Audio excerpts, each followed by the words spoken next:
Hello, friends and fellow detectives. We are back for another Agatha Christie. Can you solve it with me? And will I be able to solve it? This time, as requested, we're doing Death on the Nile. So this is the only other Agatha Christie, like Hercule Poirot, I'm sorry about the name, book that I've ever heard of. But again, I don't know anything about it except that it's on a ship in Egypt. So I've started reading it. I've finished chapter 2, I believe. Yeah, I've finished chapter 2. I've got a paperback this time instead of an ebook, and we'll see how that goes. The ebook is searchable, and this is not. But I'm ready to do this thing, and I hope you are too. So the first person we meet is Lynette Ridgway, who I suspect will be murdered later. Golden hair, straight, autocratic features. She's rich, the granddaughter of an American millionaire, Leopold Hartz. There's a rumored engagement between her and Lord Windlesham.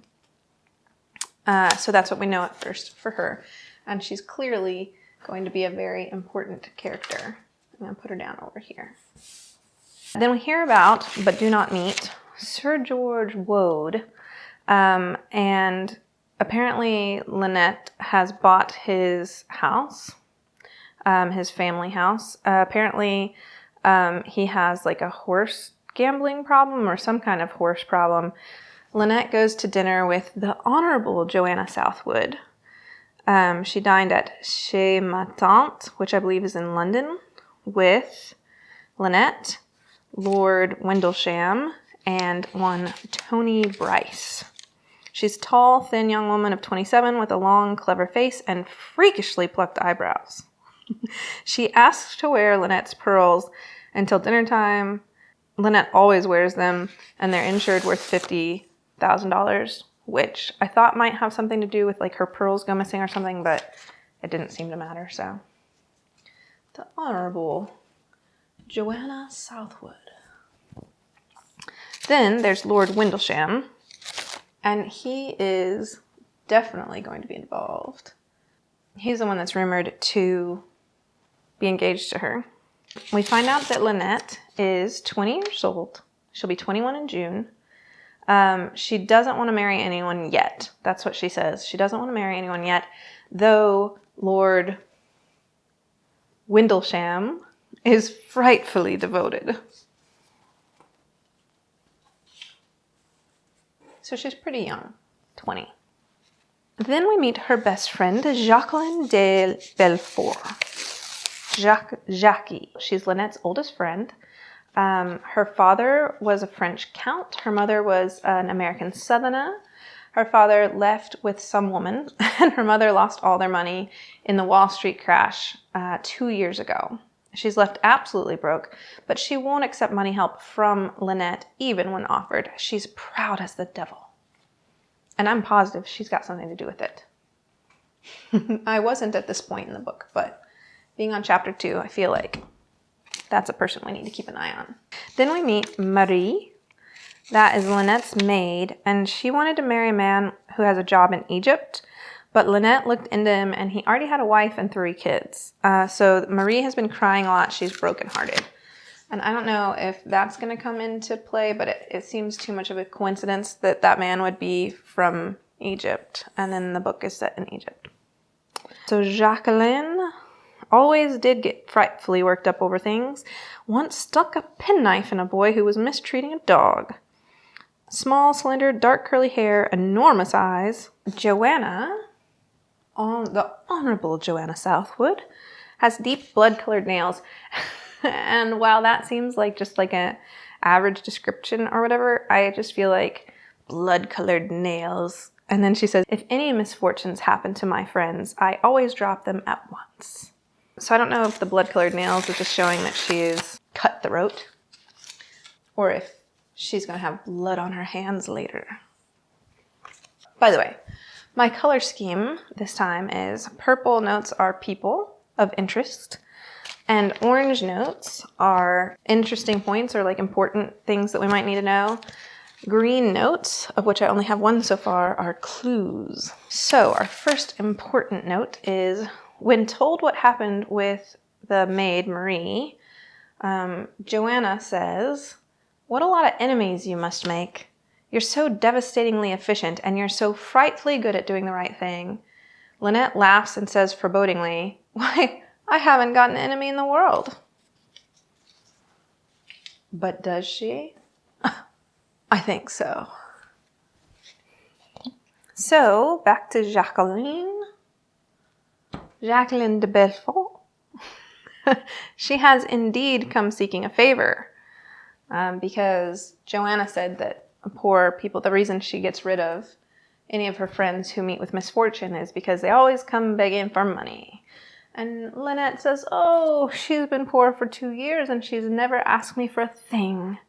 But indeed, this time she comes begging for a favor, a job for her fiancé, Simon Doyle. This is how Jackie describes him. Big, square, incredibly simple and boyish, and utterly adorable.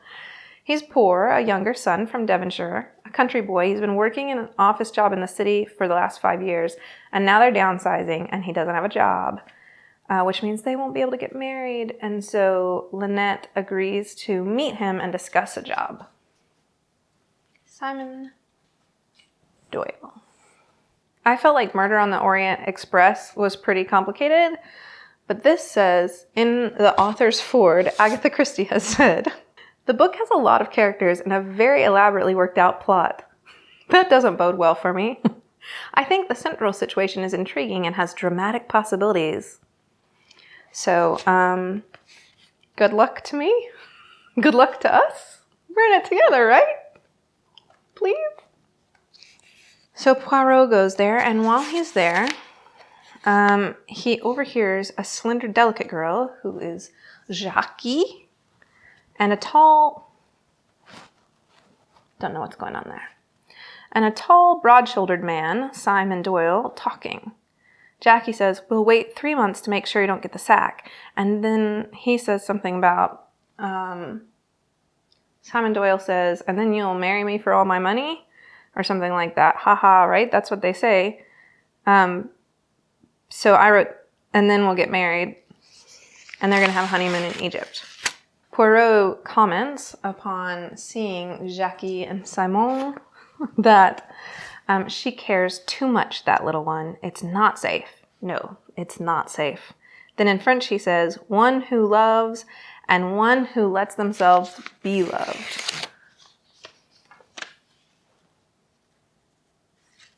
I have this beautiful yellow yarn to work with, which hopefully you will be able to see better than last time. So, okay, we can connect Lynette and Lord Windlesham, right? How's that look? Can you see it? Better than last time. Okay.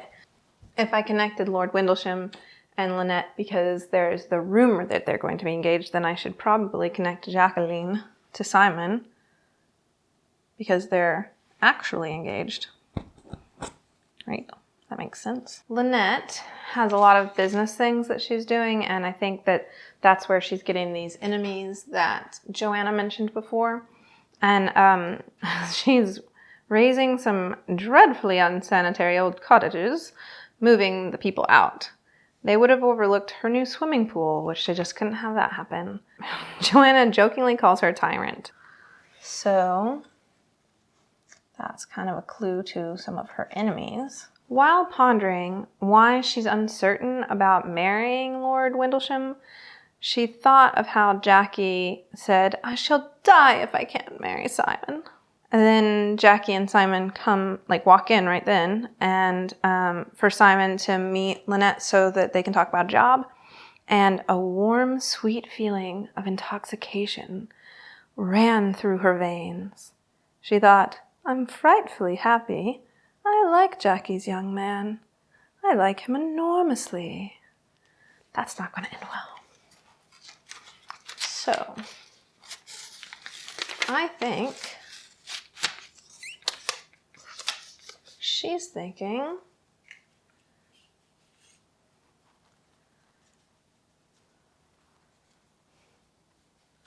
that she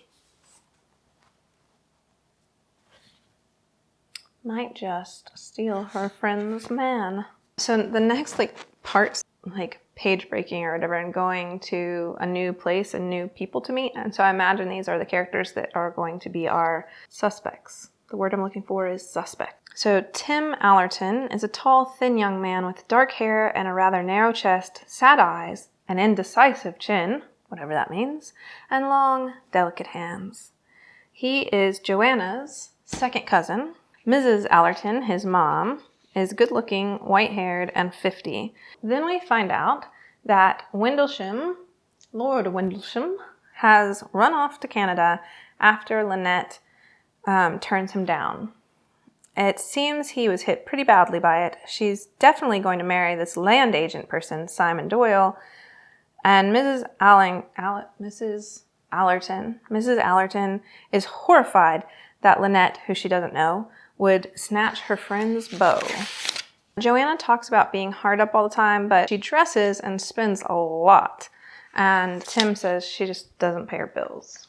Mrs. Allerton has a soft spot, this is what Tim says, has a soft spot for that old horse dealer, probably because he called you a rosebud in 1879 at a dance. And Mrs. Allen says, he has charming manners, and by the way, she wasn't even born in 1879. I'm definitely going to put a connection between him and Mrs. Allerton, though, because I think there's some history there. Then we meet a Mrs. Leach.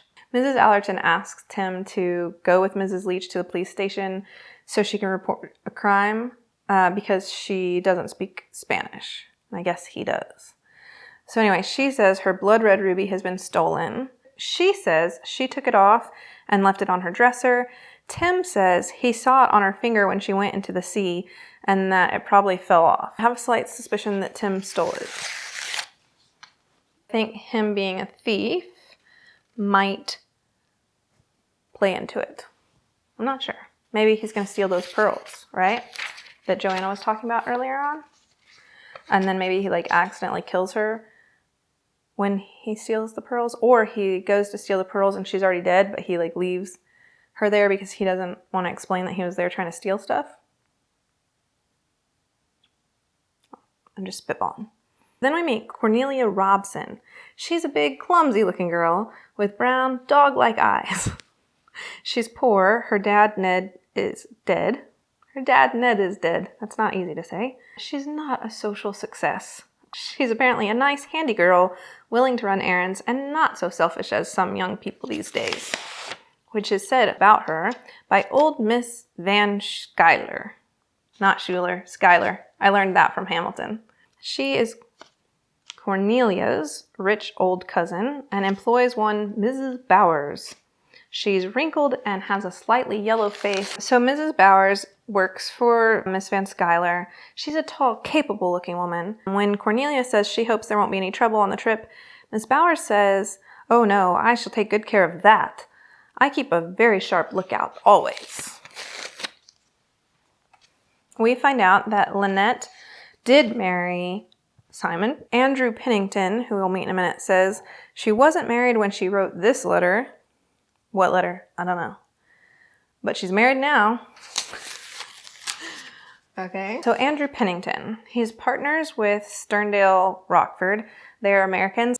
I think they're lawyers. They're both tall, spare, with graying hair and clean-shaven, clever faces. They apparently look just alike. He says something about not wanting to tackle British lawyers, so just show up on her honeymoon in Egypt, be Uncle Andrew, a chance meeting.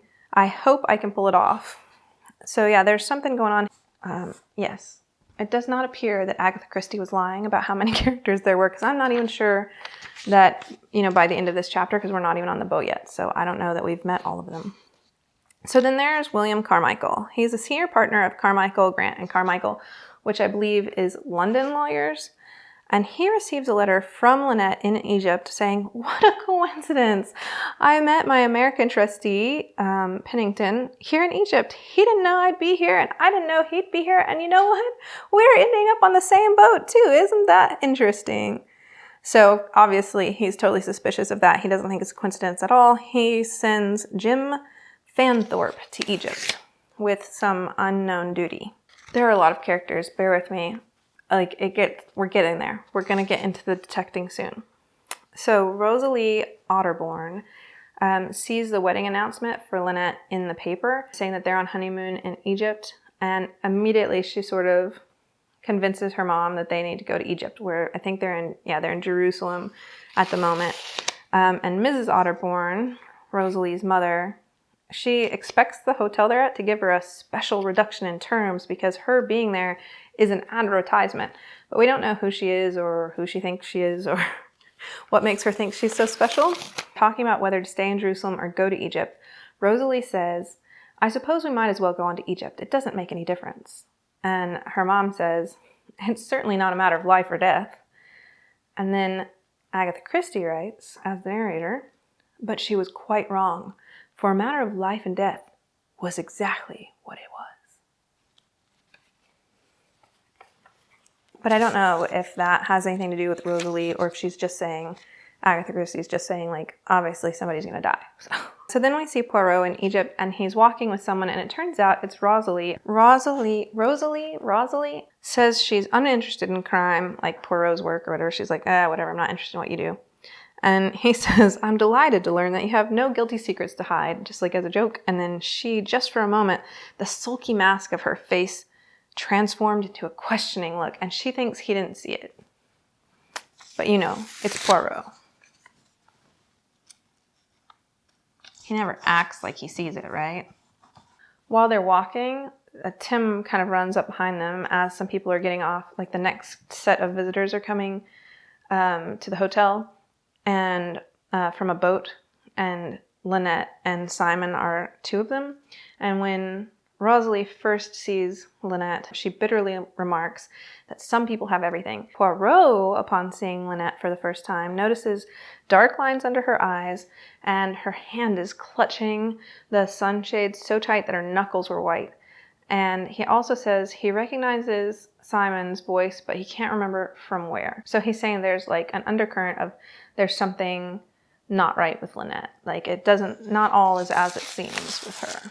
He remembers where he heard Simon's voice before when he sees Jackie there. Seeing her reminds him of that time that he heard them talking back at Chez Ma Tante. So she jumps out and surprises Lynette and Simon. Lynette shrinks back with a little cry. Simon's face changes, it convulses with rage, and then they have like a little standoff or whatever. And then afterwards, Poirot hears Lynette say, "Simon, for God's sake, Simon, what can we do?" So I feel like she's following them around, harassing them. And I think that's supposed to seem like she's the jilted bride or whatever. She's been jilted by her best friend and her fiance. But I kind of have this feeling that when Poirot heard Jackie and Simon talking back in Chez Ma Tante, and she said something like 3 months so you don't get sacked or whatever. And I said, like, I wrote it down wrong because she said, "We'll wait 3 months to make sure you don't get the sack." And then I wrote that he said, "And then we'll get married." But what he actually said was like, and jokingly, he was like, "And then you'll marry me for all my money." What if Jackie and Simon really do love each other and are plotting to get Lynette's money by having her fall for Simon all along?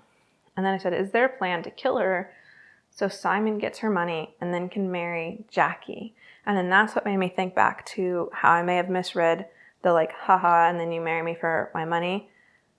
Because maybe it's like marrying him for the money. Maybe that's their plan. And so that is as far as I've gotten. Tomorrow I'll read some more and I'll come back and we will see what happens. I'm hoping that I can get to the actual crime tomorrow, so that then it starts moving faster, right? We've got a lot of characters to meet, and that's important, right? Like backstories, everything. But that's not the fun part. I want the clues. I want the figuring out. So let's see what happens.